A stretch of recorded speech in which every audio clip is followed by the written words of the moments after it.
그래서 이 법은 국회에서 의원들이 만드는 법 아니면 법원에서 판사 검사들이 다루는 법 그런 법은 아닙니다. 하지만 이것도 일종의 규칙이어서 국제적으로 영어를 가지고서 의사소통을 할 때는 이 법을 지키자 그런 규칙입니다. 그래서 내가 이 법을 지켜야만 상대방이 내 말, 내 글을 이해할 수 있습니다.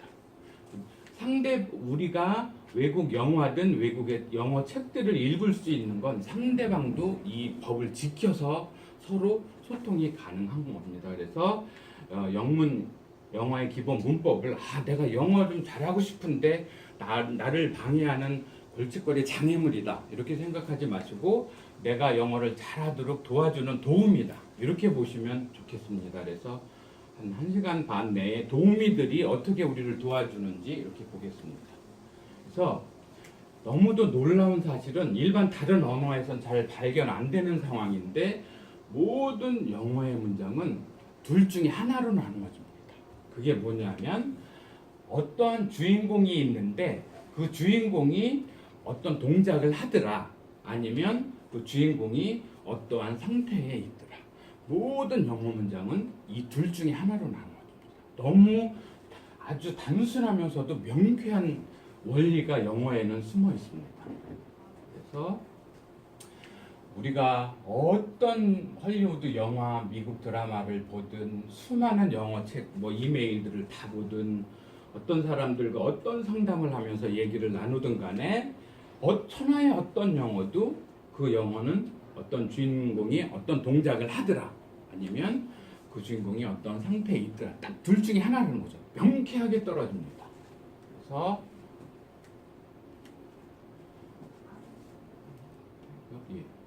그래서 예문을 좀 한번 볼까요? 영어에서 동사라는 재료가 있는데 이 재료는 거의 척추와 같은 역할을 합니다. 그래서 예를 들어서 영어는 동작과 상태 중에 하나라고 했는데 여기에 동작을 나타내는 love라는 동사가 있죠.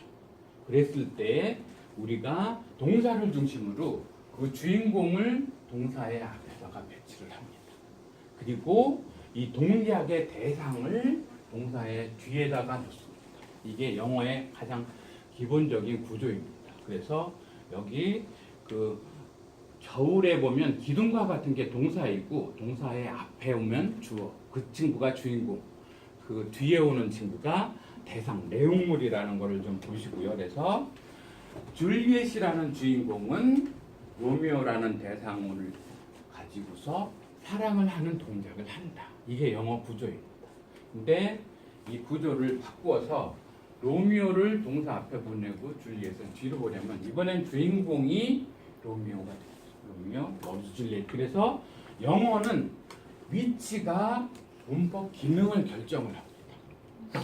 그래서 구조는 이렇게 되어 있다는 것을 보시고요.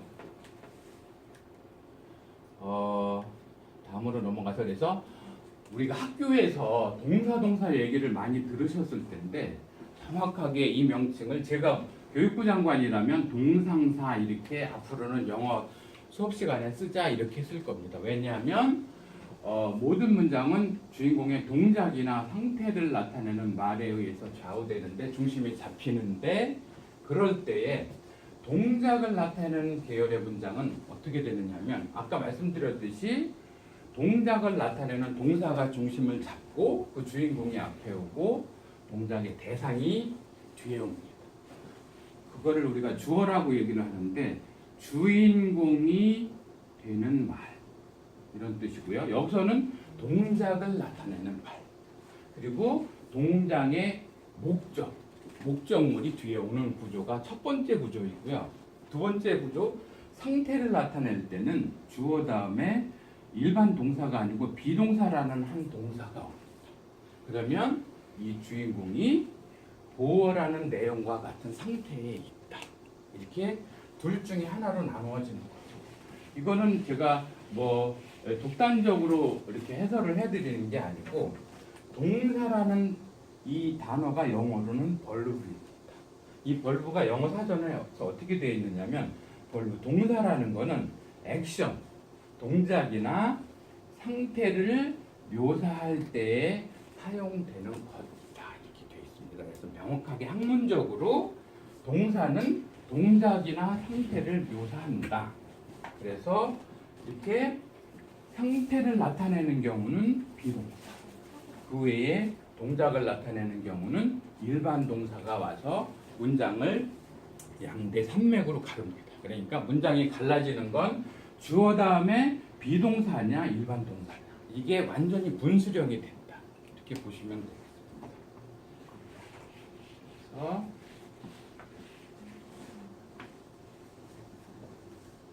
예문으로 보시면 훨씬 쉬운데요. 여기서 첫 번째 스타일은 주인공의 동작을 나타냅니다. 그래서 using writes a letter. 그러면 use는 편지라는 목적물을 가지고 쓰는 동작을 한다. 이게 첫 번째 스타일 구조입니다.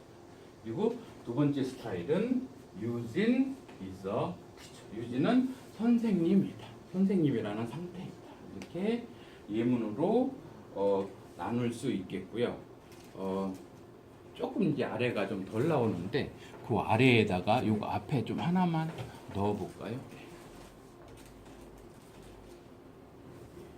그래서 또 이렇게 여기 이제 신앙심이 좋으신 분들도 계시기 때문에 이제 좀 기독교적인 예문으로 들자면 예수님이라는 주인공께서는 여러분들을 사랑하는 동작을 하십니다. 예수님은 여러분을 사랑하십니다. 이런 예문이 있을 수도 있고, 그러니까 하나님께서는 사랑이시다. 이렇게 예문이 둘 중에 하나로 나누어진다. 이렇게 보겠습니다. 그래서 다음으로 혹시나 영어가 아직 기초가 부족해서 비동사가 뭐냐 이렇게 그 부분도 생소해 하시는 분들이 있을까봐 설명을 드리면 영어에서 문법적으로 하나냐 둘 이상이냐는 중요한 의미가 있습니다. 그래서 하나 자기 본인의 경우에는 이 비동사가 am으로 약간 변형이 됩니다. 그리고 상대방은 a로 변형이 되고 제3자 그 남자든 그 여자든 그것이든 간에 이런 경우는 비동사가 is로 변형이 됩니다. 그래서 I is 이렇게 쓰시면 안 됩니다. he, am 이렇게 쓰셔도 안 됩니다. 자기 꼭 파트너를 맞춰서 쓰시되 이러한 변형들이 실제로 다 비동사, 비라는 원형 동사의 변형이다. 이렇게 보시고 이게 왜 이렇게 됐느냐 하면 영어가 이제 고대 영어가 출발을 할 때 독일어의 경우도 영어의 비동사 정도에 해당되는 독일어도 이히, 빈, 두 비슷해요, 이스트 이렇게 프랑스어도 주시, 띠에, 일레, 엘레 이렇게 유럽 언어들은 그렇게 특성적으로 변해와서 비동사도 그 유래 때문에 변형이 약간 있다는 걸 생각을 하시고 원형은 비다 이렇게 보시면 되겠습니다. 그래서 비동사의 예를 잠깐 보시면 뭐 예를 들어서 하나님은 영이시니 뭐 이런 표현을 한다고 했을 때 God is spirit 아니면 나는 길이요 진리요 생명이니 이런 문장이 있다고 했을 때 나라는 주인공은 the way 길이고 truth 진리이고 and the life 생명이다. 이렇게 비동사는 이럴 때 쓰는 동사다. 특정한 의미가 있다기보다 그 주인공이 어떠한 상태에 있는 걸 나타낼 때 갖다 써주는 중요한 역할을 합니다. 그래서 근데 그 저 위에 보면 모든 문장은 주어, 동사, 목적어나 주어, 비동사, 보어라고 했을 때 여기에서 두 번째 상태를 나타내는 비는 달랑 이 비동사 하나만을 나타내는 건 아니고 실제로는 성격이 유사한 become, seem, appear, look, feel, sound, remain 이런 거 아니면 get. 심지어는 진행형 수동태 완료라고 혹시 학교에서 들어보셨을 텐데 이러한 곳에 있는 비동사도 다 같이 통괄해서 비동사라고 얘기를 합니다. 그래서 비동사는 통치해서 B라고 했고 같은 성격은 다 따라다닌다 그렇게 보시면 되겠고요. 그래서 이렇게 문장이 주어, 일반 동사, 목적어, 주어, 비동사, 보어라고 했을 때 이 세상에 불러다니는 영어가 비율이 어떻게 되냐? 여기도 50%, 여기 50%. 이렇게 비동사가 막강한 역할을 한다. 왜냐하면 좀 이따 해설은 될 텐데 이렇게 통상 진행형이라고 하는 수동태라고 하는 완료라고 하는 이 부분들의 이 앞부분도 비동사 성격으로 같이 넣어주고 문장에서도 그런 역할을 하기 때문에 그렇습니다. 그래서 영어에서 동사는 뼈대 척추와 같이 중요한 역할을 한다고 했는데 가장 일반적인 첫 번째 스타일의 문장 유진 포스털레러 유진은 편지를 쓴다라는 현재 상황이 동사를 약간 과거형으로 만들어서 유진 포스티덜레러 yesterday 어제 편지를 발송했다 아니면 유진을 포스털레러 tomorrow 내일 편지를 발송할 것이다. 다 첫 번째 스타일의 문장 속에서 동사가 시제를 반영을 하게 됩니다. 이 문장도 두 번째 스타일로 변화를 가져올 수 있습니다. 그래서 학교에서는 이제 공식처럼 비동사 플러스 현재 분사는 진행형이라고 한다. 그러는데 이 문장은 실제적으로는 첫 번째 스타일 문장이 두 번째 스타일 문장으로 바뀌었다 이렇게 보시면 됩니다. 유진이라는 주인공은 편지를 쓰고 있는 상태이다. 그래서 이게 형용사로서 주어가 어떤 상태인지를 나타내주는 역할을 한다 보시고 그랬을 때 이 편지 입장에서 보면 편지는 발송되고 있는 상태다. 이거를 학교에서는 비동사 플러스 과거 분사는 수동태라고 한다. 또 해부동사 플러스 과거 분사는 완료라고 한다. 그래서 뭐 여기가 현재면 현재 완료, 과거면 과거 완료 이렇게 얘기를 하는데 그래서 우리가 진행형을 만들고 수동태를 만들고 완료를 만들기 위해서 그 공식에 맞춰서 문장을 만들어내는 게 아니고 어떠한 주인공이 어떠한 상태에 있는데 그게 진행적인지 좀 수동적인지 완료적인지 그렇게 보시면 되겠습니다. 그래서 이 부분이 비동사로서 주어의 상태를 가져옵니다. 완료 부분에서는 잘 납득을 하시기가 쉽지 않을 텐데 그래도 이러한 상태를 갖고 있다. 이 정도의 비동사 성격으로 보시면 이해하시기가 쉽습니다. 그래서 문장은 이렇게 둘로 양대 산맥으로 갈라지되 동사가 시제나 상태를 반영하면서 변형이 된다. 이렇게 보시고요. 그래서 문장의 이 양대 산맥을 약어로 쓰기로 했을 때 주어는 영어로 subject라고 그럽니다. 이 subject는 주체라는 의미입니다. 주체. 어떤 한 문장 내의 주체, 주인공. 그리고 아까 봤듯이 이거는 동작을 나타내는 말이고 이거는 객체라는 의미입니다. 아니면 대상, 아니면 목적물. 이런 개념이 첫 번째 문장 구조인 거고요. 두 번째 역시 주체는 똑같고 상태를 나타내는데 상태를 보조적으로 설명하는 말이다 해서 얘는 보어다. 그래서 문장 구조를 저렇게 약어로 해서 좀 오늘 설명을 드린다는 것을 이해하고 계시고요.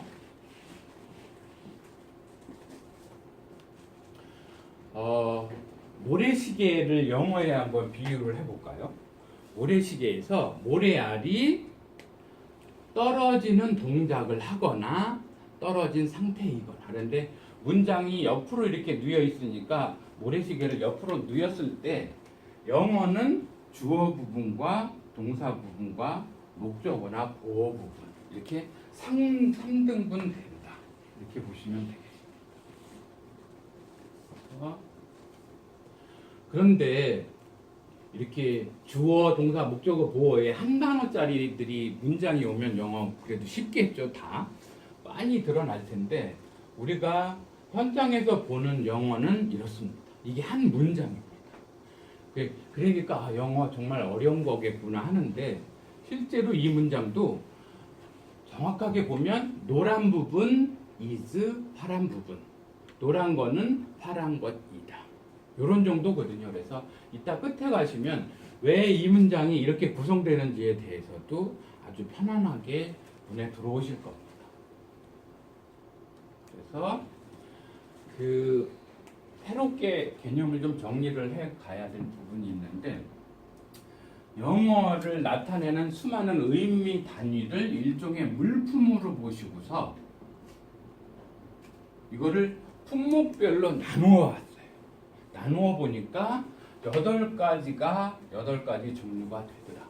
이 나누는 기준은 용도입니다. 용도. 그래서 요즘에 이제 먹방, 쿡방 이렇게 이제 텔레비전 프로그램이 많은데 거기에서 요리사들이 언제 소금을 넣어서 간을 맞추시고 언제 마늘을 넣고 파를 넣고 요리사는 이 양념 재료를 설명을 해서 자기 요리를 설명을 합니다. 그 요리사에게 이런 양념 얘기 말고 영어를 설명해 보세요. 그러면 요리를 설명하세요. 그러면 참 어렵겠죠. 똑같이 저런 양념의 재료와 같은 게 영어에서는 이 품사들이라는 거예요. 그래서 영어는 품사로 시작해서 품사로 끝난다. 그러니까 품사의 개념을 완전히 이해했다면 영어를 다 이해한 거다. 이렇게 보셔도 될 정도입니다. 그래서 제일 첫 번째로 명사라는 거는 성명의 명자입니다. 이름을 나타내는 말. 그래서 이 명사가 왜 중요하냐면 저 위에 주어, 목적어, 보어 자리에 이 명사가 다 옵니다. 음식에서 간을 맞추는 게 그 소금을 잘 쓰는 게 정말로 중요하듯이 영어에서는 명사가 용도상으로 굉장히 중요합니다. 이 명사라는 건 뭔가의 이름인데 뭐 이렇게 책상, 의자 이렇게 형태가 있는 것들도 포함되지만 사랑, 증오 뭐 이렇게 형태가 없는 것도 다 명사입니다. 그러니까 이 세상에 존재하는 모든 개념들에 대한 이름, 그게 명사입니다.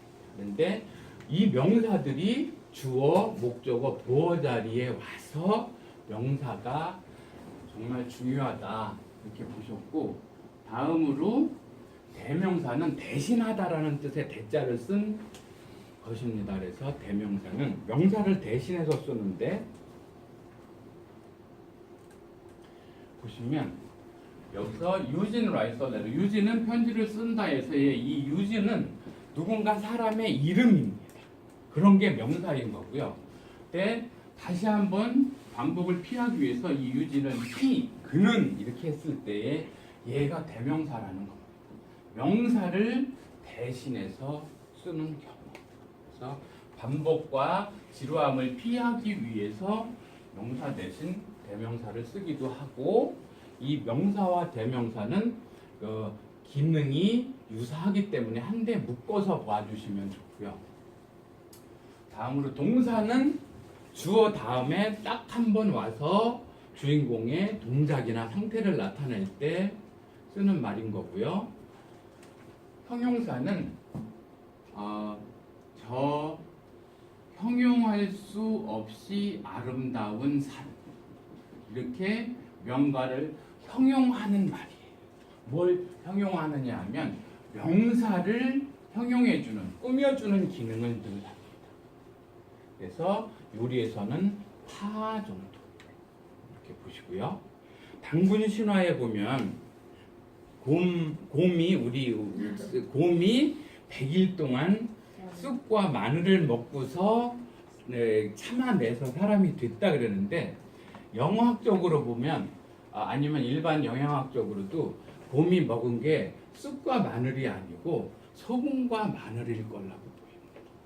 그만큼 소금이라는 게 사실 이제 음식에서든 뭐 생체적으로든 중요한데 어쨌든 그렇고, 형용사는 파와 같다면 고춧가루 역할을 하는 게 이제 부사입니다. 부사의 부자는 뭐 이렇게 부시장, 부지사, 부통령, 부위원장, 뭐 부목사님 뭐 이렇게 부자가 들어가면 그 사람이 주인공은 아니고 좀 부수적인 존재입니다. 그렇듯이 영어에서 부사는 뭔가 부수적인 상황을 만들 때 쓰여지는데 좀 이따가 예를 통해서 보시기로 하고요. 다음으로 보통 많이들 무시하는데 중요한 개념이 전치사와 접속사라는 용도입니다. 이 예를 좀 보여드리면 이 전치사는 아주 새로운 단어입니다. 왜 이름을 이렇게 지었냐면 요 앞에 위치하는 말이다 그래서 새롭게 지어낸 겁니다. 물론 영어에서 가져온 거고요. 포지션이 위치, 프리는 앞 이런 적이어서 그러면 이 전치사는 뭐의 앞에 위치하느냐? 꼭 명사 앞에 위치합니다. 그래서 이 전치사 플러스 명사의 결합이 용도가 형용사나 부사로 바뀝니다. 그래서 더 government, 정부는 정부인데 이런 게 전치사거든요. 전치사 플러스 명사가 형용사가 돼서 정부를 형용을 해줍니다. 꾸며줍니다. 정부는 정부인데 국민의 정부, 또 정부는 정부인데 by the people, 국민에 의한 정부, for the people. 그러면 국민을 위한 정부. 이렇게 정치사 명사의 결합이 형용사가 돼서 명사를 꾸며주는 기능을 하게 됩니다. 그래서 여기에 이렇게 더 이렇게 나온 거는 우리가 관사라고 얘기를 하는데 이 관의 뜻은 모자라는 뜻입니다. 그래서 명사가 쓰고 다니는 모자입니다. 그래서 어떤 사람은 모자를 늘 쓰고 어떤 사람은 모자를 늘 안 쓰고 어떤 사람은 모자를 썼다가 안 썼다가 다 자기 마음입니다. 그렇게 명사가 어떤 때는 이 관사를 동반하고 어떤 때는 안 동반하고 그 정도로만 이 관사를 생각을 하고 계시고요. 그래서 이렇게 전치사 명사가 형용사 역할을 해서 국민에 의한 국민을 위한 정부는 shall not perish 사라지지 않을 것이다. 근데 from the earth 지구상으로부터 그러면 이 여기서의 전치사 플러스 명사는 이번에는 뚜렷하게 어떤 명사를 수식해 주는 게 아니고 부수적으로 지구상에서 이렇게 상황을 연출해 줍니다. 그래서 이거는 그 유명한 링컨이 게티스버그에서 한 연설문 중에 핵심 문장입니다. 그래서 링컨은 이 전치사 of, by, for 요거 세 개 가지고서 거의 민주주의의 대명사, 성공한 정치인의 어떤 대명사로 자기매김을 했죠. 근데 저는 이 링컨한테 감사를 고마움을 느끼는 거는 전치사가 뭔지에 대해서 아주 한 문장으로 정확하게 보여주는 거죠. 전치사 명사가 형용사가 돼서 명사를 꾸미거나 부사가 돼서 상황을 연출하거나 이게 전치사예요. 그래서 전치사가 영어를 앞으로 쓰시다가 보면 좀 커다란 역할을 한다 하는 거를 이제 생각을 하시게 될 거고요. 그 영어를 잘 쓰는 분과 못 쓰는 분의 차이가 이게 지금 배열이 좀 달라져서 저긴데 예를 들어서 상대방에게 뭔가 정보가 될 만한 거를 이렇게 제공해 줄 때 영어를 잘 못하시는 분은 상대방한테 인포메이션 그러면서 뭐 유인물이나 뭐나 주겠죠. 하지만 이 강남 스타일로 영어를 잘하시는 분은 이렇게 전치사를 활용을 해서 for your information 너에게 정보가 되라고 이렇게 전치사 명사 결합을 해줘야 좀 이렇게 촌스러운 영어가 아니고 고급 영어가 된다 이런 얘기죠. 상대방이 뭘 해주니까 고맙다고 땡큐 그래요. 그랬을 때에 물론 이 플레저라는 기쁨이라는 단어도 생소하긴 하겠지만 with pleasure 내가 기쁜 마음으로 너에게 해준 거다 이렇게 전치사 명사 결합을 써줄 줄 알아야 좀 영어가 이제 세련돼 간다. 상대방이 문을 먼저 나가라고 할 때 you 뭐 이러면서 하면은 그거는 좀 영어가 아니죠. 그래서 그럴 경우에 전치사 명사 결합으로 after you 너 뒤에 내가 나갈 테니 나가라, FU 이렇게 전치사 명사 결합을 잘 써줄 정도가 돼야 영어를 정상적으로 이해하고 있다, 쓰고 있다 그렇게 볼 수 있는 건 거죠. 그래서 이런 것 좀 한번 볼까요? 우리나라 사람들이 이 주소를 보통 쓸 때 경기도 평택시 현덕면 이렇게 쓰잖아요, 그렇죠? 근데 외국에다 뭘 발송을 하든 오든 간에 보시면 외국은 주로 이제 미국이나 유럽은 이게 번지수 993번지 라이스 스트레이트, 솔트레이크 시티, 유타주, 미국. 왜 우리는 큰 데에서 작은 데로 가는데 서양은 왜 작은 데에서 큰 데로 올까요? 이게 왜 이럴까요?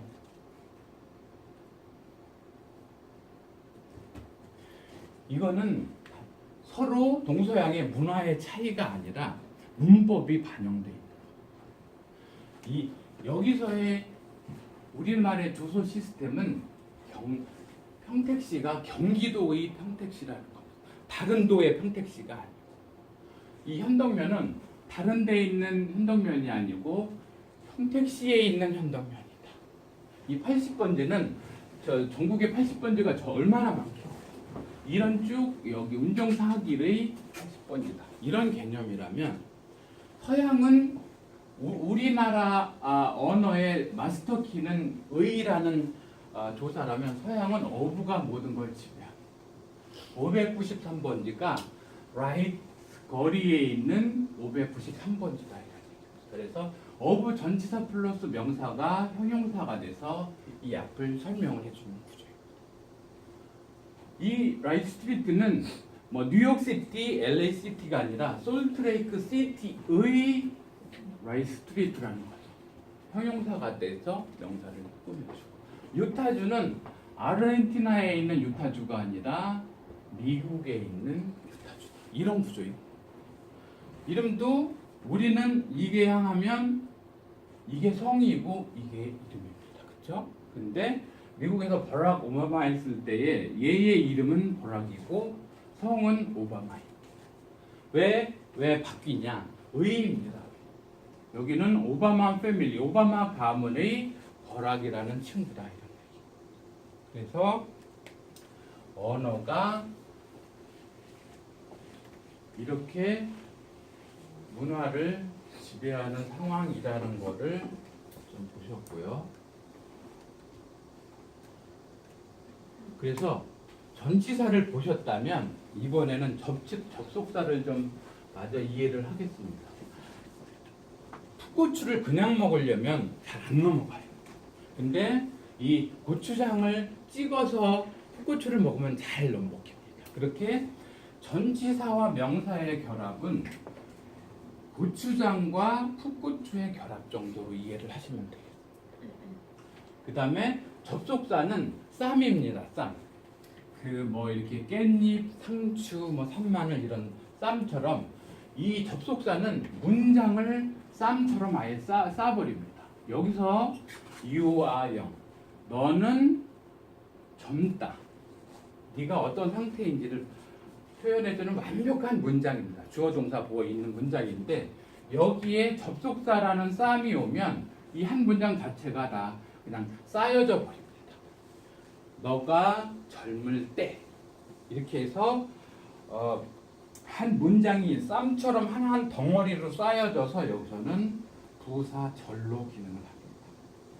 when you are young, 너가 젊을 때 이렇게 부수적으로 만들어 놓고 work to learn, 배우는 것에 힘써라. 이렇게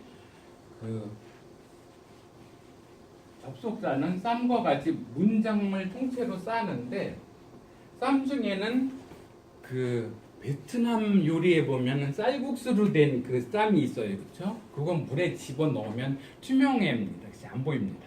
그렇게 접속사는 안 보일 수도 있습니다. 그리고 여기서 말하는 접속사는 종속 접속사만을 지금 설명을 드리는 거고요. 접속사에는 대등 접속사라는 게 있습니다. 아니면 같은 위상의 접속사다 그래서 and, or, but 이런 동사들은 앞과 뒤를 그냥 대등하게 연결만 시켜줘서 문법상으로 어렵지도 않고 의미도 없어서 이거 말고 아예 뒤에 한 문장을 통째로 쌈처럼 싸는 접속사, 이 뒤를 종속절이라고 얘기를 하는데 거기를 쌓아주는 접속사를 종속 접속사라고 해서 이것만 우리가 지금 이제 다뤄보는 걸로 하고요. 그래서 접속사의 기능까지 보셨고요.